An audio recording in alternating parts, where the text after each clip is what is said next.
کہ جب عثمان رضی اللہ تعالیٰ عنہ کے ہاتھ پر لوگوں نے بیعت کر لی اور وہ خلیفہ بنا دیے گئے تو انہوں نے لوگوں نے بیان فرمایا اللہ کی حمد و ثنا کی، اور پھر یہ فرمایا اے لوگوں، اس خلافت اور عمارت کا ابتدائی زمانہ بہت سخت ہے، اس لیے کہ آپ کسی بھی سواری پر سوار ہوں، آپ کسی بھی سواری پر سوار ہوں تو جب تک وہ سواری آپ سے مانوس نہ ہو جائے اس وقت تک اس پر سواری کرنا مشکل ہوتا ہے، سواری اس پر مشکل ہو جائے۔ بسم اللہ الرحمن الرحیم۔ السلام علیکم ورحمۃ اللہ۔ حضرت جی مولانا سعد صاحب دامت برکاتہم کا بیان سماعت فرمائیے۔ بیان کو لائک اور شیئر کرنا مت بھولیے اور اپنی آراء سے ضرور آگاہ کیجیے۔ جزاکم اللہ خیر۔ پہلی بار کوئی آدمی گھوڑے پر یا پہلی بار اونٹ پر سوار ہو کسی بھی سواری پر تو پہلی مرتبہ اس کو سواری پر بیٹھنا مشکل ہوتا ہے یا ڈر لگتا ہے۔ میرے دوستو عزیزو، یہ بیانات ہیں حضرت عثمان رضی اللہ تعالیٰ عنہ کے۔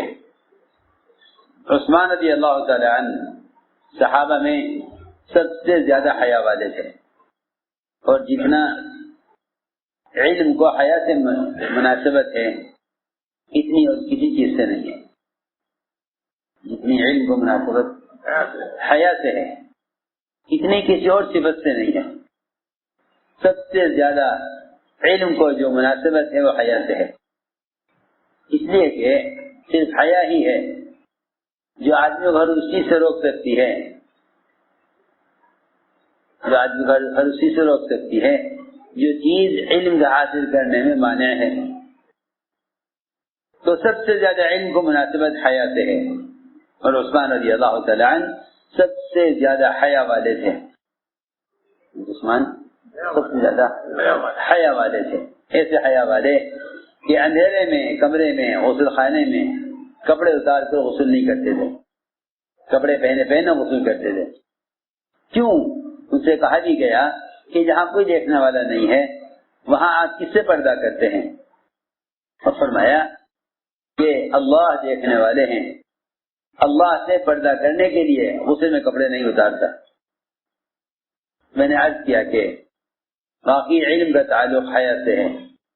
حضرت عثمان کے بیانات ہیں، فرماتے ہیں عبدالرحمن مخزومی کہ جب عثمان رضی اللہ تعالیٰ عنہ کے ہاتھ پر لوگوں نے بیعت کر لی اور وہ خلیفہ بنا دیے گئے تو انہوں نے لوگوں نے بیان فرمایا اللہ کی حمد و ثنا کی، اور پھر یہ فرمایا اے لوگوں، اس خلافت اور عمارت کا ابتدائی زمانہ بہت سخت ہے، اس لیے کہ آپ کسی بھی سواری پر سوار ہوں، آپ کسی بھی سواری پر سوار ہوں تو جب تک وہ سواری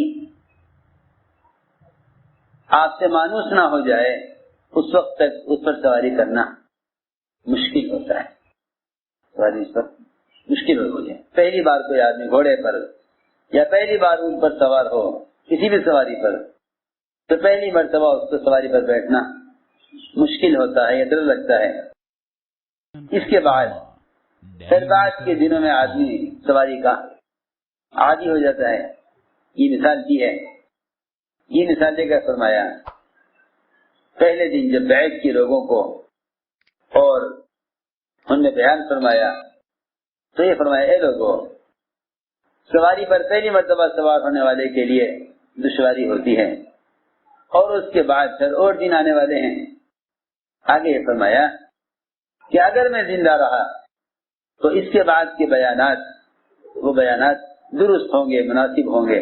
یہ پہلا بیان ہے عمارت کے اور خلافت کے ملنے کے بعد، اور پھر تواضع میں فرمایا کہ ہمیں تو بیان کرنا آتا نہیں ہے۔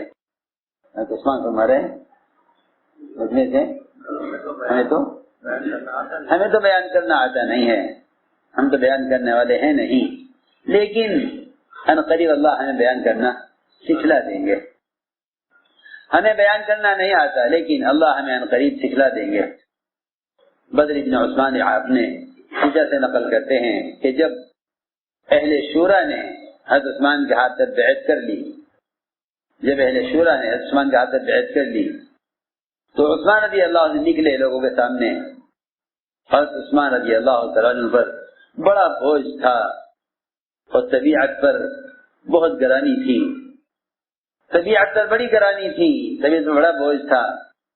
حضور اکرم صلی اللہ علیہ وسلم کے منبر پر آئے اور لوگوں نے بیان فرمایا، اللہ کے حمد و ثنا کی اور محمد صلی اللہ علیہ وسلم پر درود بھیجا. اور پھر یہ بیان فرمایا کہ اے لوگو، تم دنیا میں اس گھر میں ہو جس گھر سے تمہیں کوچ کرنا ہے اور اس گھر کو چھوڑ کر جلدی جانا ہے، اور تمہاری تھوڑی عمریں باقی رہ گئی ہیں، یعنی دنیا کا وقت تھوڑا باقی رہ گیا ہے. لہذا تمہیں چاہیے کہ خیر کے کاموں میں جتنا ہو سکے جلدی کرو. خیر کے کاموں میں جتنا ہو سکے جلدی کرو، اس لیے کہ موت تمہیں اس طرح دے دی گئی ہے، موت تمہارے اس طرح قریب آ گئی ہے کہ وہ موت تمہارا صبح شام کا انتظار کر رہی ہے.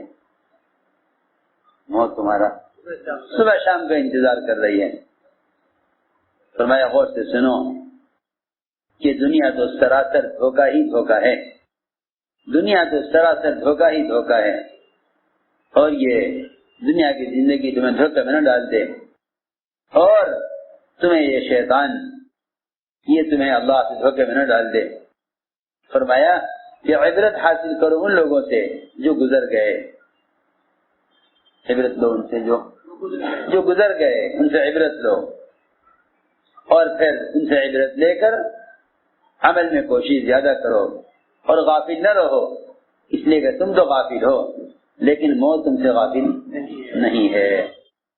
فرمایا کہاں ہیں وہ دنیا والے، اور کہاں ہیں ان دنیا والوں کے بھائی اور ان کی اولادیں جنہوں نے بڑی کھیتیاں کی، بڑے باغات لگائے اور دنیا کو بہت آباد کیا، اور بڑے لمبے عرصے انہوں نے دنیا سے فائدہ اٹھایا. کیا دنیا نے ان کو پھینک نہیں دیا؟ کیا دنیا نے ان کو پھینک نہیں دیا؟ فرمایا اے لوگو، تم بھی دنیا کو ایسے ہی بے حیثیت کر کے پھینک دو جیسا اللہ نے دنیا کو بے حیثیت کر کے پھینکا ہوا ہے. علم الدنیا حیثرم اللہ ہو گیا ہے. دنیا کو وہاں ڈال دو جہاں اللہ نے دنیا کو پھینکا ہے، یعنی تم دنیا کی وہ حیثیت رکھو جو حیثیت اللہ کی دنیا نے جو اللہ نے حیثیت دنیا کی رکھی ہے. فرمایا کہ آخرت کو طلب کرو، آخرت کو طلب کرو، اس لیے کہ اللہ نے آخرت کی مثال بیان کی ہے قرآن میں، اور وہ بات بیان کی ہے جو بہتر ہے تمہارے لیے. کہ اللہ نے مثال بیان کی ہے قرآن میں کہ دنیا کی زندگی تو اس پانی کی طرح ہے جس کو آسمان نے برسایا اور پھر اس سے مختلف قسم کے پھل پھول درخت اگے. فرماتے ہیں کہ روایت میں ہے کہ عثمان رضی اللہ تعالیٰ عنہ نے لوگوں کے بیعت ہو جانے کے بعد بیان فرمایا، لوگوں میں فرمایا کہ حمد صلات کے بعد فرمایا کہ مجھ پر خلافت کی ذمہ داری اور امارت کی ذمہ داری مجھ پر ڈالی گئی ہے اور میں نے اس کو قبول کیا ہے. فرمایا غور سے سنو، میں سنتوں کا اتباع کرنے والا ہوں اور میں اس دین میں اور اسلام میں کوئی نئی بات پیدا کرنے والا نہیں ہوں. فرمایا غور سے سنو، اللہ کی کتاب اور نبی کی سنت کے بعد میرے ذمہ تمہارے 3 حقوق ہیں. اللہ کی کتاب اور نبی کی سنت کے بعد میرے ذمہ تمہارے 3 حقوق ہیں. پہلا حق تو میرے ذمہ یہ ہے، پہلا حق میرے ذمہ یہ ہے کہ اگر تم کسی سنت پر اور کسی طریقے پر اور کسی بات پر سب مجتمع ہو گئے تو میں پھر بھی اسی طریقے کو اختیار کروں گا جو طریقہ مجھ سے پہلوں کا ہے، یعنی محمد صلی اللہ علیہ وسلم اور ابو بکر و عمر کا طریقہ، میں اسی کو اختیار کروں گا. اور دوسری بات یہ ہے کہ اگر اہل خیر نے کوئی ایسا طریقہ اختیار کر لیا کہ جس میں تم لوگ مجتمع نہیں ہو، تم لوگ اس میں مجتمع نہیں ہو، کہ یعنی امت اس پر مجتمع نہیں ہے، چند لوگوں نے اگر کوئی طریقہ اختیار کر لیا اور اس پر امت مجتمع نہیں ہے، تو میں اس سے اپنے آپ کو روکے رکھوں گا، میں اس میں اپنے آپ کو روکے رکھوں گا۔ ہاں سوائے ان چیزوں کے کہ جس میں تم لوگ اللہ کے حکم کی نافرمانی کرو گے، تو اگر تم پر تمہارے لیے سزا ہوئی تو میں اس کی سزا تمہیں دوں گا، کہ میں تم سے باز رہوں گا، سوائے ان چیزوں کے جس میں تمہاری سزا اور تمہارے لیے تعزیر ضروری ہو جائے گی۔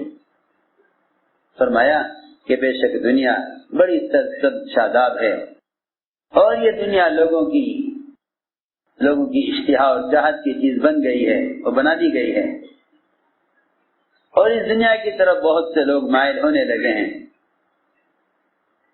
فرمایا کہ دنیا کی طرف ہرگز مائل نہ ہو، اور دنیا پر ہرگز بھروسہ مت کرو، اس لیے کہ دنیا بھروسہ کرنے کے قابل نہیں ہے۔